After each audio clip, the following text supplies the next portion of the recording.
السلام علیکم محترم ناظرین، میں عظیم احمد عباس کیو کے اسپیڈ نیوز میں آپ کا خیر مقدم کرتا ہوں۔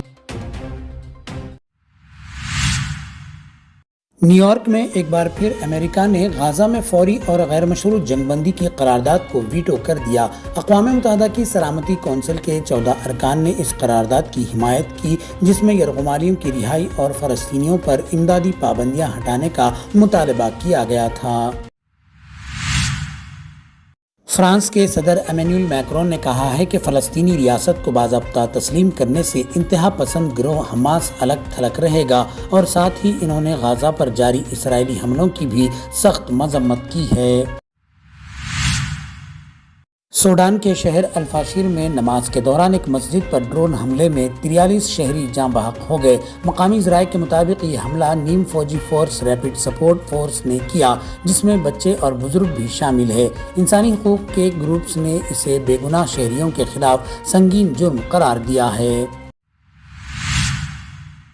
فلپائن میں شدید سیاسی بحران شدت اختیار کر گیا ہے۔ سرکاری فنڈز میں اربوں ڈالر کے گھوٹالے اور تباہ کن سیلاب کے بعد عوامی غصہ سڑکوں پر امڈ رہا ہے۔ منیلا میں لاکھوں افراد اتوار کو ٹریلین پیسو مارچ کے نام سے بڑے احتجاج میں شریک ہوں گے، جس کا نشانہ بدعنوان حکمران اور ان کے عیش و عشرت کے انداز ہیں۔ صدر ڈونلڈ ٹرمپ نے برطانوی وزیر اعظم کے ساتھ پریس کانفرنس میں کہا کہ امریکہ بگرام ایئر بیس پر دوبارہ کنٹرول حاصل کرنے کی کوشش کر رہا ہے۔ طالبان کے قبضے میں موجودہ اڈہ چین کے قریب ہونے کی وجہ سے اسٹریٹجک اہمیت رکھتا ہے، اور ٹرمپ کے مطابق اسے کبھی چھوڑا ہی نہیں جانا چاہیے تھا۔ سعودی عرب اور پاکستان نے ایک تاریخی دفاعی معاہدے پر دستخط کیے ہیں، جس کے تحت کسی ایک ملک پر حملہ دونوں ملک پر حملہ تصور ہوگا۔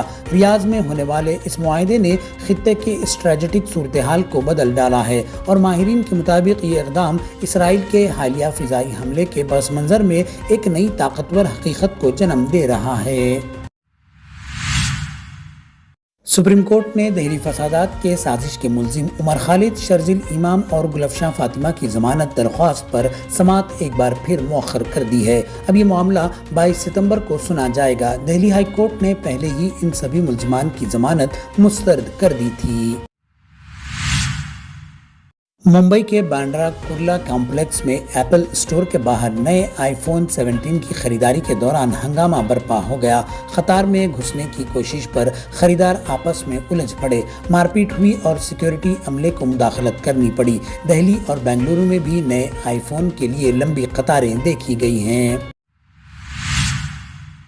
وزیر اعلیٰ تلنگانہ ریونت ریڈی نے public affairs forum of India کے اجلاس میں کہا کہ تلنگانہ میں بھی ایک ٹرمپ تھا، مگر عوام نے اسے کنارہ کر دیا۔ انہوں نے کہا کہ جو بھی آمرانہ انداز میں حکومت کرے گا، عوام اسے مسترد کر دے گی۔ ریونت ریڈی نے مزید کہا کہ حیدرآباد میں ہارورڈ اور اسٹینفورڈ جیسی یونیورسٹیاں قائم ہوگی اور حکومت بہترین بنیادی سہولتیں فراہم کرے گی۔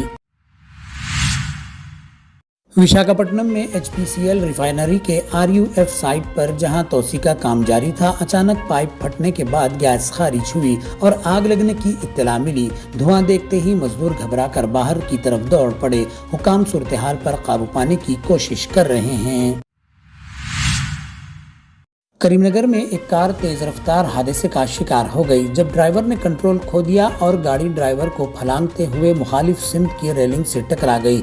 خوش قسمتی سے ڈرائیور معمولی زخمی ہوا۔ یہ مناظر CCTV کیمرے میں قید ہو گئے۔ رچاکنڈا کمشنریٹ کے بالاپور علاقے میں گینگ حملے میں کئی نوجوان زخمی ہو گئے۔ متاثرین کا کہنا ہے کہ پولیس نے شکایت پر بروقت کارروائی نہیں کی۔ پولیس کی مبینہ لاپرواہی کے خلاف مجلس بچاؤ تحریک کے رہنما امجد اللہ خان نے بالاپور پولیس اسٹیشن کے سامنے شدید احتجاج کیا اور نعرے بازی کی۔ BRS کے کارگزار صدر KT راما راؤ نے تلنگانہ کے وزیر اعلیٰ ریونت ریڈی کو BJP کا وزیر اعلیٰ قرار دیا۔ KTR نے الزام لگایا کہ کانگریس حکومت نے نئے وقف قانون پر فوری عمل درآمد شروع کیا، جو مسلمانوں کے مفادات کے خلاف ہے، جبکہ BRS نے پارلیمنٹ میں اس کی مخالفت کی تھی۔ آپ دیکھ رہے تھے کیو کے اسپیڈ نیوز۔ اپنے دوست عظیم احمد عباس کو دیجیے اجازت۔ لیٹسٹ اپڈیٹ کے لیے ہمارے چینل کو لائک، شیئر، سبسکرائب کرنا نہ بھولیں۔